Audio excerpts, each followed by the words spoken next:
The Sunday Roundtable is present and accounted for. Joining us this morning are Democratic political analyst Marianne Marsh and Republican political analyst Rob Gray. You just heard the Secretary of State, William Galvin. His expiration date has been predicted in the past many times. He's defied the odds. Does it sound like he's going to run again, Marianne? I think as long as Trump, his supporters, and anyone who's trying to undermine elections and democracy, Bill Galvin's not going to leave. But let's hope by 2026, Trump, his supporters, and people trying to undermine our democracy are gone, because nobody is a better fighter on elections than Bill Galvin. What do you see as far as Bill Galvin's future is concerned, Rob? Well, I mean, if the President of the United States is 80 and Bill Galvin's only 72, he might have 2 terms left in him, not just one, right? So, but, you know, he is the only statewide elected white male left right now. So there's definitely interesting dynamics and shifts going on in Massachusetts politics. So, you know, it'll be interesting to see what the future is. All right. Democrats do control the Senate, but things just got more complicated with Kyrsten Sinema. What does this mean for Ed Markey and Elizabeth Warren and any efforts they want to pass? I mean, I think it means that the Senate is a wild west. You know, you really don't know what's going to happen. Kamala Harris, you know, in certain situations may need to be there to break the tie, especially with the Sinema news. I mean, I guess we don't know. She'll probably caucus with the Democrats, like Bernie Sanders and Angus King, right. But maybe not. I mean, she's definitely a wild card. All right, Marianne? It's not any different than the last 2 years when, you know, once again, the Senate had razor-thin electoral tightrope to walk and was the most productive Senate in years. The bigger factor is the Republican House. That's where it's going to get bollocksed up. So I don't think that's any different. And if the Republican House is going to thwart everything, that's only better for Democrats in 2024, because it makes it easier for them to win the White House, the Senate, and the House. Another question on Senator Elizabeth Warren. She announced new legislation last week. It would force the U.S. government to finally address legal and financial promises to Native American tribes. Now, does this signify the end of the political controversy over her own heritage, Marianne, or is it a cushion for a potential run for the White House? See, all of the above, both, all of it. Yeah, I think it's both. I mean, but ultimately, this is about Native Americans. And finally, because of Elizabeth Warren's platform and voice, those long-standing concerns are finally getting addressed, no matter what the reason and the motivation, and that's long overdue. What do you think, Rob? You're usually more cynical about these things. Well, I mean, 1/72 more cynical. I mean, I think she's trying to silence Native Americans so that they don't speak out against her, as they did in the last campaign. How much did it hurt her? I don't know, but they did speak out. This is a way for her to try and pave that over and tamp it down. Will it work?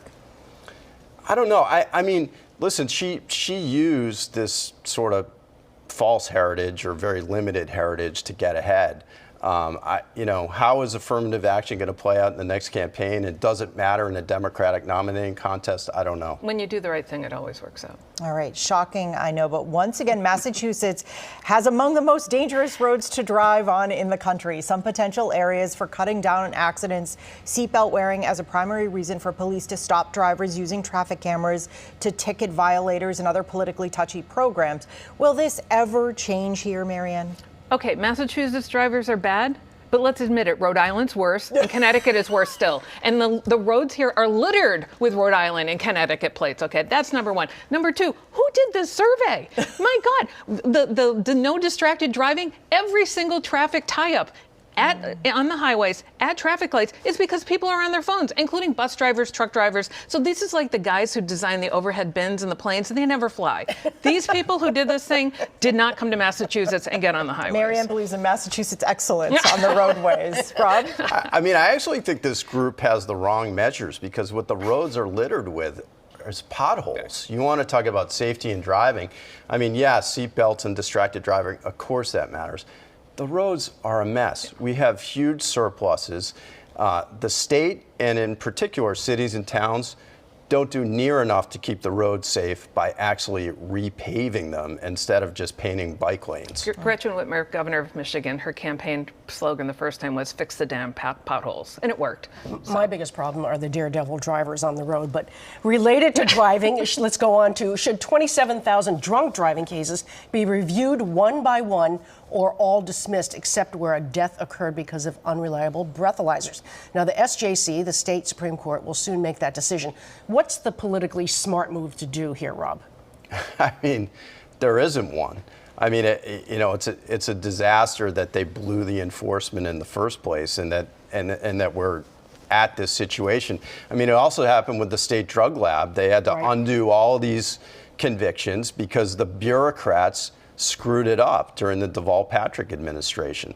So here we have another situation where there's no good answer.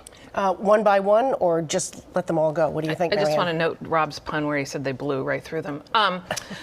So the precedent's been set. They should do one by one, all 27,000, but the drug lab piece, they just dismissed all of them, and that is likely what's going to happen here. All right. A major conference focused on hate in school sports was held this week, hosted by Attorney General Governor-elect Maura Healey, soon to be changing jobs. She opened an investigation when the Danvers hockey team scandal broke open. Assuming Danvers is not an anomaly, can the culture of hazing and racism be stopped? Marianne? Hate is a learned behavior. So when you're born, you don't hate anybody or anything. So of course you can learn not to hate.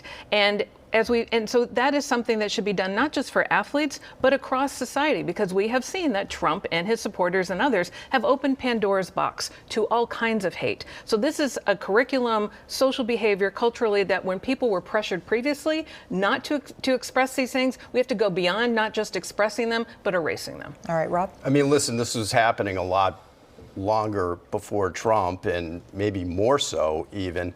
Unfortunately, high school kids, very impressionable. The coaches and the teachers and the parents, they are oftentimes pushing these kids in the wrong direction. Yes, the kids have to be accountable, but I think we've got a lot of crazy fans out there, a lot of crazy coaches out there. They need to be held in check as well. Again, it's not just sports, though, sadly.